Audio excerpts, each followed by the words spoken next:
Hello students, welcome to my channel.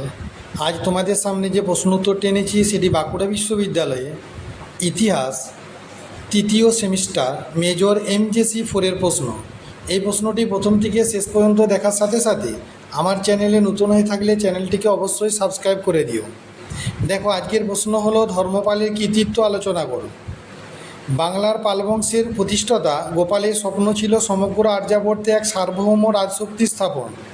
770 খ্রিস্টাব্দ গোপালের মৃত্যু হলে সিংহাসন লাভ করেন তার পুত্র ধর্মপাল, যিনি তার 40 বছরের রাজত্বকালে সম্ভব করে তুলেছিলেন তার পিতার স্বপ্নকে।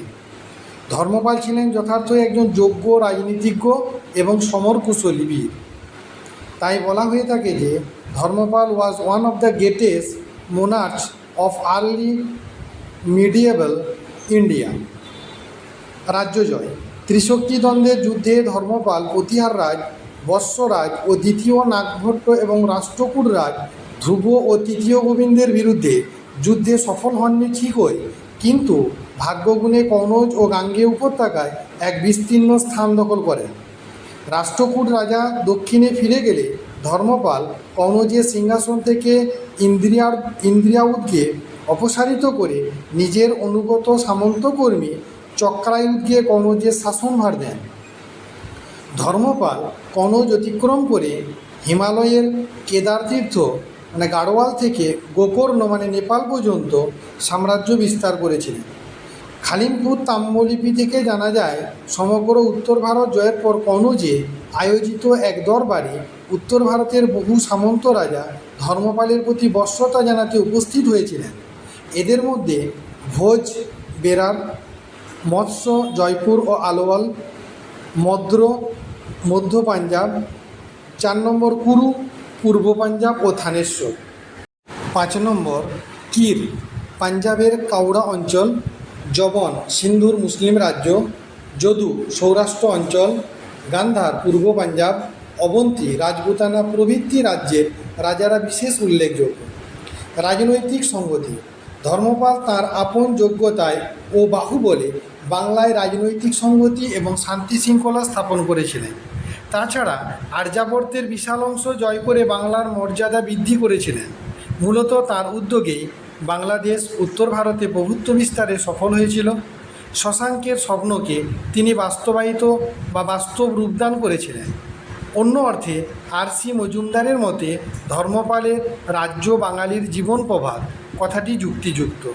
বাংলা সাংস্কৃতিক ক্ষেত্রে তার ভূমিকা ছিল অবিস্মরণীয়। পরধর্ম সহিষ্ণুতা।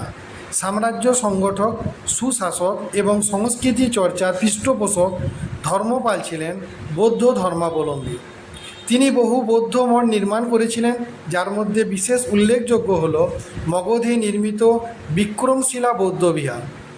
ধর্মপাল শাস্ত্রানুসারে রাজ্য শাসন করতেন। বৌদ্ধ ধর্মাবলম্বী হলেও তিনি ছিলেন পরধর্ম সহিষ্ণু একজন প্রজাহিতৈষী রাজা। এমন তথ্য যথেষ্টই আছে যাতে প্রমাণিত হয় যে তিনি হিন্দু মন্দিরের জন্য নিষ্কর ভূমি দান করতেন। তাঁর প্রধানমন্ত্রী ছিলেন গর্গ নামে এক জনৈক হিন্দু। সুতরাং সুশাসক, শিল্প সংস্কৃতির পৃষ্ঠপোষক, সমরকুশলী যোদ্ধা, সাম্রাজ্য সংগঠক এবং পরধর্ম সহিষ্ণু ধর্মপাল ছিলেন আদি মধ্যযুগীয় ভারতবর্ষের অন্যতম শ্রেষ্ঠ রাজা, তা নিঃসন্দেহে বলা যায়। পরবর্তী পয়েন্ট, শিল্প স্থাপত্যের পৃষ্ঠপোষক।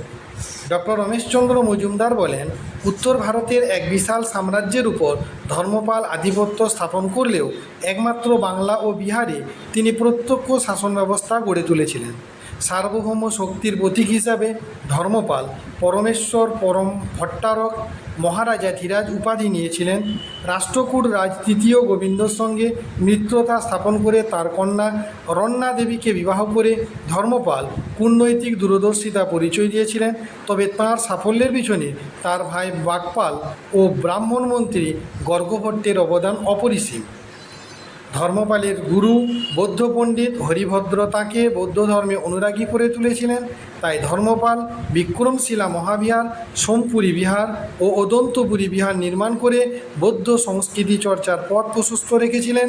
সাহিত্য চর্যাপদ, শিল্প স্থাপত্য, কৃষি, বাণিজ্য ইত্যাদি উন্নতির মাধ্যমে বাংলার জাতীয় জীবনে নতুন সূর্যোদয় ঘটিয়েছিলেন।